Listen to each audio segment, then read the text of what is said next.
Boris Johnson's first few weeks as Prime Minister have been busy.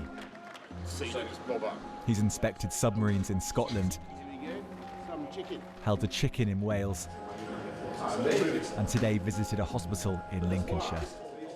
It's almost as if he's in campaign mode.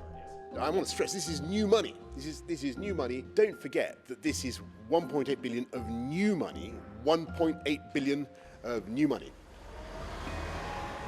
It's hard not to see a connection between that fated Vote Leave pledge to give £350 million a week to the NHS.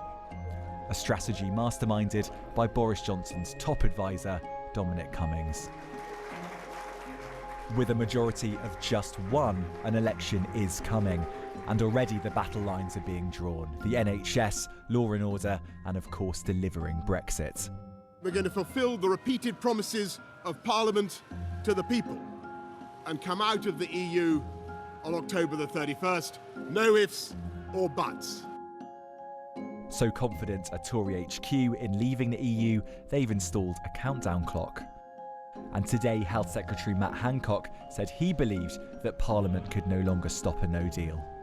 But the crucial thing is you're saying it cannot be blocked by Parliament. Well, I now don't think it can.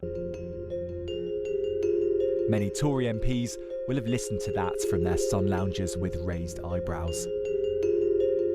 MPs are looking at two options to stop a no deal. The first is to find a way for backbench MPs to take control of Parliament, sometimes called controlling the order paper. If you have the order paper, you control the business of the House and, in theory at least, put forward legislation that could make no deal illegal. One of the ways that's been talked about quite a lot is using something called an emergency debate motion, where they could bring forward a motion under emergency debate, which is quite common, but which is very uncommon, is they could actually then amend that motion to take control of time or the order paper on another day. And in that situation, they're going to be very reliant on the Speaker to actually allow an amendment, because that would be very, very unusual. But this option is fraught with problems. Not only would this mean breaking with convention, to stop a no deal, MPs would have to agree on what it wants.